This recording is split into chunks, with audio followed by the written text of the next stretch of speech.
Over the last couple years, we have talked about how the future of crypto will not be dead set by just one network, that we are headed into a multi-chain future. And this has actually allowed us to come to the realization that some of these projects can work together.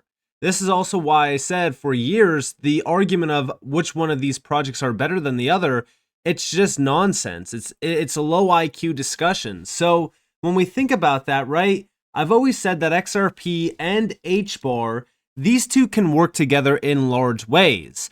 Well, recently, we found out that there seems to be some pretty big moves being made on the back end of this space with names like Swift, which if we do know about Swift, 11,500 plus institutional players are tied back to the Swift network. So, when we think about this, it's a very big deal. Now, this does include both XRP and HBAR, two very prominent utility-based projects that I talk about almost on the daily on this channel, and it's because of these reasons, right? It's because of the connections to some big names like Swift, but it's also the fact that these networks have been battle tested. You know, a lot of people say, oh, no, it's not going to be XRP. No, it's not going to be HBAR. It's going to be this new crypto project that just came out. Why would these players tap into these networks or these projects that have not been battle tested? XRP has been around for well over a decade now. It's been trialed. It's been tested by some of the largest names out there, like even the Bank of England. So when we think about this, my eyes are on these networks that have been battle tested, that have been, ran through trials, because they are the ones that they know work. Now, if we think about this, let's talk about a few things. Number one, it seems as though Cardano is getting on the same train here. We have here, it would be an honor and pleasure to be present, working together with Charles Hoskinson from Cardano and other leaders within the crypto ecosystem.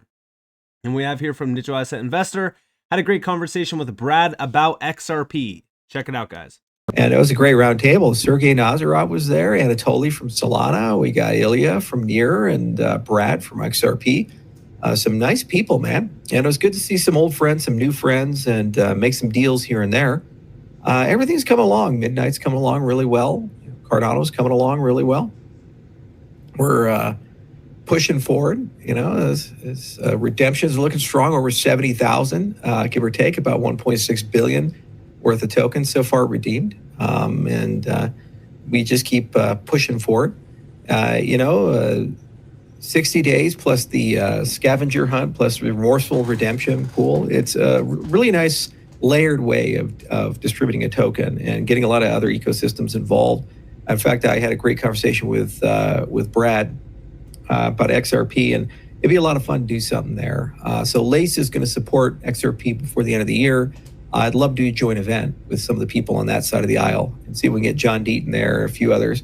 But overall, kind of pushing forward. And it's a broad ecosystem, 8 ecosystems, 7 blockchains, Bitcoin and Ethereum and Solana and XRP and Avalanche and BNB.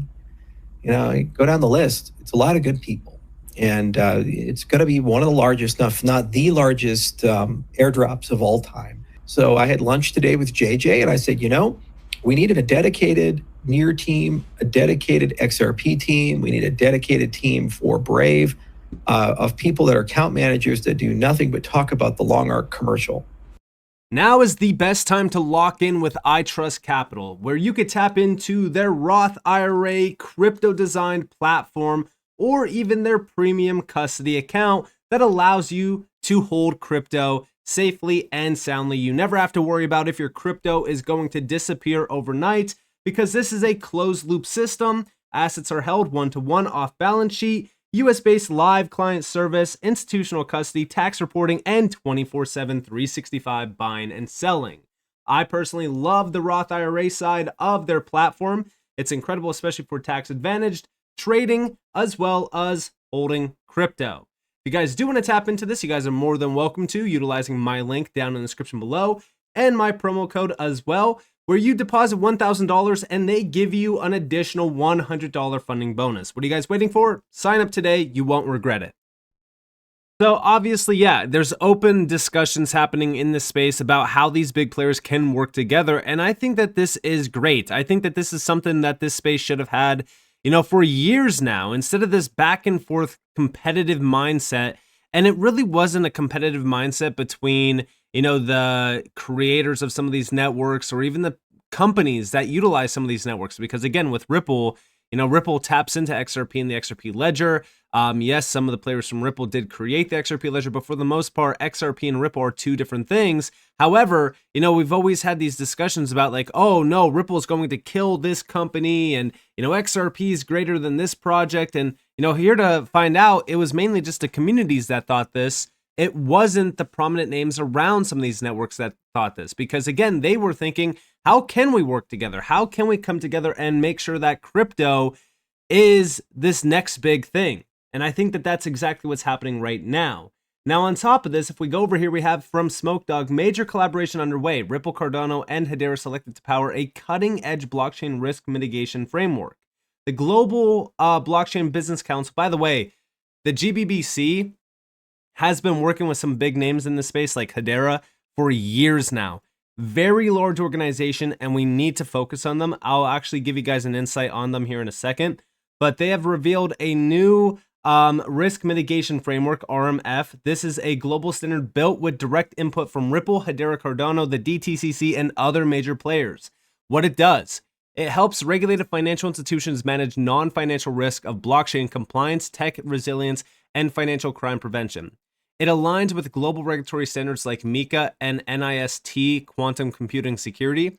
The rollout is phase 1 is Q3 of this year. It focuses on blockchain infrastructure. By 2026, it will be expanding to payments and native crypto assets like XRP, HBAR, and ADA, subjecting them to direct regulatory assessments. Why this matters? XRP, HBAR, and ADA are ISO 20022 compliant, which technically speaking, this is not correct. Again, I always hate the whole idea of ISO 20022 compliant being like a major thing. The thing about ISO 20022 compliant, the network that they're tied to, okay, because again, these are gas tokens.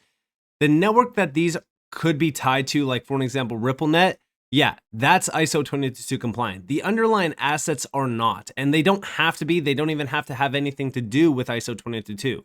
The main thing about ISO 20022 itself, the standard, is that it allows for these crypto projects to be tapped into the traditional system, which we'll also go over in this video. So this doesn't really matter too much, but this framework puts their compliance and integration under the same scrutiny as traditional finance. Partnerships with institutions like the DTCC, the backbone of U.S. securities clearing, signal that these networks are syncing with top-tier financial infrastructure.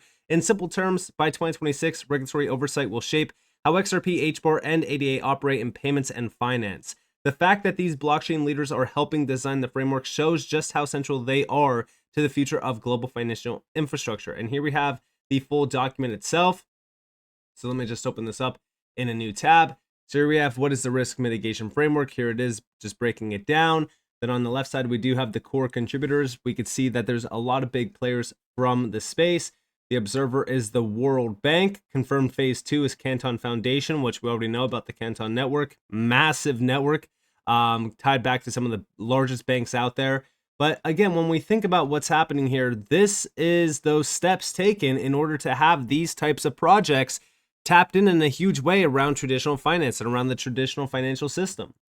But if we think about all of this collaboration, right, like we know that these players have been collaborating in the past. Mance Harmon and Brad Garlinghouse, they met recently at the White House. This was a big deal. Again, not a lot of people put a lot of weight behind this. If you remember that video clip, I think it's back a year ago now. I'm pretty sure Max from the space, I forgot his full name, but he had an interview with Brad Garlinghouse as well as Lehman Baird, where they talked about how they can collaborate within this space in a big way to make sure that the future of Web3 is reality, and also make sure that they can design, core pieces that enable it as well. And, that was definitely a great discussion with Hedera and Ripple. They also did talk about Algorand a bit. But then also when we think about the GBBC, we go back to just January of this year, where this was Davos, actually. It was the annual Blockchain Central Davos 2025. The agenda was all panels, topics, and timings are subject to change, which they do break down the agenda. Right off the rip, we have panel, what is crypto good for, in partnership with Ripple. Again, you had Pat Thelen there. Yeah, you also had Filecoin present. This is the founder and chief executive officer of Crypto Accounting Group. And then you also had the MME Legal as well. Outside of that, you also have the fireside chat, scaling enterprise-grade tokenization opportunities and challenges. And this was with Hedera. This was in partnership with Hedera. And then also in terms of the actual supporters, Ripple and Hedera were, both a major supporter of this event. But then when we think about the GBBC, we know how big they are, right? 500 institutional members. We can see that here. 284 ambassadors across 124 jurisdictions and disciplines as well. And if we're thinking about this, just take a quick look at all of the alliances and the councils that they actually have. This is a massive, massive name around this space, but also even around the traditional system. And then when you look at the ambassadors as well, right, you could scroll through here and actually tap any of these names. And I can almost guarantee you that these names are coming from some very prominent, organizations, banks, you name it. So again, when we think about how big some of these organizations are and, who's working with them, they are massive names. And again, they're tied back to Ripple. They're tied back to Hedera. They're tied back to some, of these great utility-based projects that we talk about on a day-to-day basis. Now, on top of this, the Swift Chief Innovation Officer praised this collaboration with Ripple, Hedera, and Cardano. He actually called it commendable work. Here we have the breakdown. So, commendable work by the GBBC and Oliver Wyman for advancing industry dialogue on this important topic. The framework rightly highlights that while blockchain technology introduces new opportunities, it also creates a non-financial risk that must be addressed in order to achieve safe and sustainable adoption at institutional scale. So again, why are we seeing Swift, involved in this so heavily? Well, it's because Swift has also been preparing to tap in to blockchain for so long, right? Like we even go over here and we have from Coin Bureau, Swift to choose Ripple or Hedera. Veneer Assets reports that Swift is working to bridge traditional finance with blockchain, highlights XRP and HBAR as leading contenders in the global payment space. This development could also benefit crypto-related payment networks such as XRP and HBAR, known for fast, low-cost transfers. It comes alongside Swift's ongoing transition to the ISO 20022 standard, which enhances the richness and usability of financial data across borders. And yeah, listen, Swift has been really kind of preparing for this phase for so long. Even if we think about going back to October 3rd of just last year, we have live trials of digital asset transactions on Swift to start in 2025. And this is where we do see starting next year, banks across North America, Europe, and Asia will embark on live trials of digital assets and currency transactions over the Swift network. So they're already preparing to move these types of assets over the traditional network. Just wait until they actually tap into these networks to move money over these networks as well. By the way, Chief Innovation Officer at Swift, as new forms of value emerge, our intention is to continue offering our community the ability to seamlessly make and track transactions of all kinds of assets using the same secure and resilient infrastructure that is integral to their operations today. Again, when we're thinking about this, we look at just this bottom sentence. Recent experiments have proven our capacity to connect public and private blockchains, interlink central bank digital currencies on a global scale, and integrate multiple digital asset and currency networks as well. They want to integrate these networks into their system. They are ready to integrate these networks into their system. This is coming from Swift's website itself. Again, this is so much proof that you need to know about what's happening with these big players like Swift and these utility networks that we talk about, but also ISO 20022. So again, like I said in the beginning of this video, digital assets, they don't have to be compliant with ISO 20022, right? What ISO 20022 is and why this standard is so important is because of what it does and what it means for these institutional players. We look at the benefits, right? So right off the rip, data gets improved greatly. This is great to see because again, it's more richer, it's better in general, and also it's more transparent.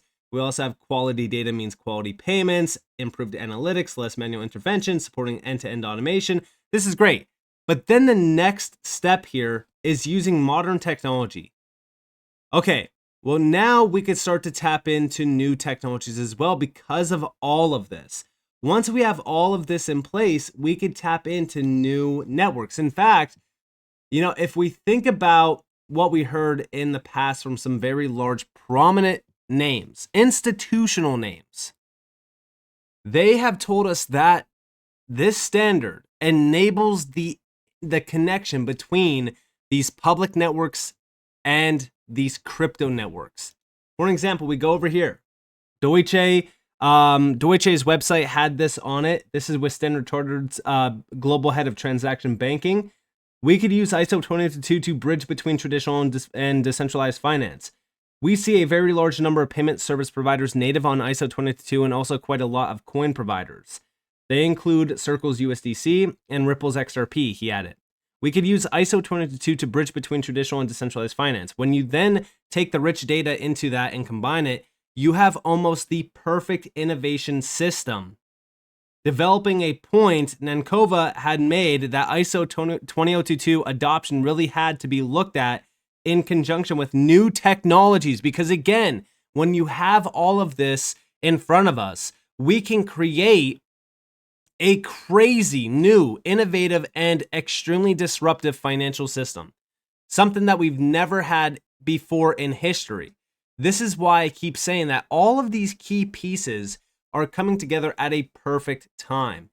Because again, ISO 20022, the timeline is already here, right? November 2025 is when we start to see the next major release, and then that's the end of coexistence.